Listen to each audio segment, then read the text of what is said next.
Hey, how's it going? Good to see you. I'm looking forward to seeing you at the Shabbaton. It's coming up soon, so please sign up. We want to see you there. It's going to be amazing. We're really going to have a great time together. Please make sure to sign up as soon as possible. It's going to be an awesome experience. It's really going to be amazing. Let's talk a little bit about Purim. It's about to come up. It's almost Parshat Zachor. Parshat Zachor and Purim certainly inextricably bound to each other.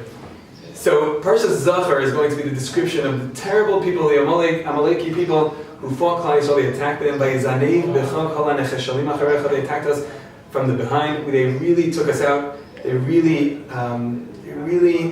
messed up our groove. We were doing well, and they came in and really messed things up. Now Amalek, the Rambam says, is still a mitzvah even today. There's even today a mitzvah to destroy Amalek. But the question is, what is Amalek? Sancheriv. He got rid of all the different nations and the nationalities of the time. So who is Amalek today? So Rav Soloveitchik famously said, I heard this from my grandfather, Rav Soloveitchik would say that Amalek is an ideology. It's not just a people, it's an ideology. What is that ideology? Well known. Amalek is Gematria Safek. Amalek is the same Gematria as Safek. They have this attitude of, whatever happens, happens. Doesn't matter, whatever happens, happens. Everything is happenstance, everything is mikra. Everything is haphazard. There's no structure, no style to the world. There's nothing that's superimposed. There's no godly presence telling the world what to happen and organizing things. So now that we know that, so who is Amalek in today's day and age? What is Amalek? So interestingly, we have to actually go a little further back. Parshat Zachor, we're going to read from the end of Parshas Ki Tetzeh.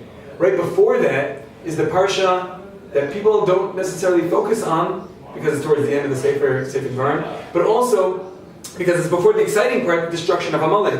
What's the parsha right before Amalek? The parsha is that of having proper weights, morality in business.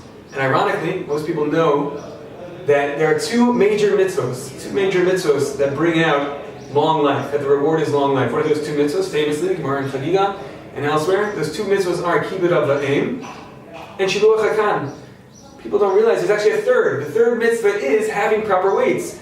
Says the pasuk, if a person uses proper weights in business, doesn't lie, doesn't cheat, doesn't steal, what's going to happen? He's going to have a long life in this world, on this earth. Now that's very interesting to note. What's so important about having proper weights? And what's the relationship between having proper weights right into Amalek? I think at this point the idea might be obvious, and I'm sure you can come up with it on your own. The attitude is if a person, says Rashi, if we don't have proper weights in Klal Yisrael, in Eretz Yisrael, who's going to attack us? Right after that, we go into the attack of Amalek. Why? What's that all about? When a person realizes that success in business, success in college, success in life, the idea of success or results is dependent on Hashem. If a person realizes that, then what's the point of cheating? What's the point of using improper weights? That's not going to help you any. Because at the end of the day, it's all Hashem. Hashem is the one who decides how we succeed and what the results are going to be. But if a person thinks, I can manipulate the results, I have the strength to decide, wait a second, if I just write an extra zero here or I take off a zero there, that's going to help me out and I'm going to be able to maneuver and manipulate the results of my experience, the results of my life. What ends up happening? That ends up in a world of Amalek, world of Safek. Hashem has no power. I need to do it for myself. I need to organize the events. I need to organize the outcome. And that leads to the destruction of Amalek. The Torah is telling us, you want a long life? You want to have the results of a connection with Hashem and Eretz Yisrael? You want that? Make sure not to live a life of Safek. Acknowledge, access that Hashem is the one who runs the show. And that's really the message of Purim, as we're going into Purim. Purim is Haman, Hipil Pur, Hu HaGoral. What does he do? He throws some dice to determine when Klal Yisrael is going to be destroyed. What date is that? He says, Adar, great, that's the date that Moshe Rabbeinu died. Wait a second. He doesn't understand that the history of the world is directed very precisely by Hashem. That day in Adar, Zayin Adar, that day in Adar, which is the day of destruction, because Moshe Rabbeinu died, was also the day of construction, the day of building, because that's when Moshe Rabbeinu was born. The Gemara says in Megillah that day is mechaper for his death. The fact that he was born brought about such beautiful, extraordinary things for Klal Yisrael in the world. In fact, we're only here because of that experience. The fact is, Adar is a time of greatness, but only Hashem has that power to determine the real strength of any particular time. And Hashem is the one who decides what's really going to happen. Haman thought, Hipil Pur, I'll just throw a die, and that will give us the answer, because at the end of the day, everything is happenstance. Hu HaGorol, he is Amalek.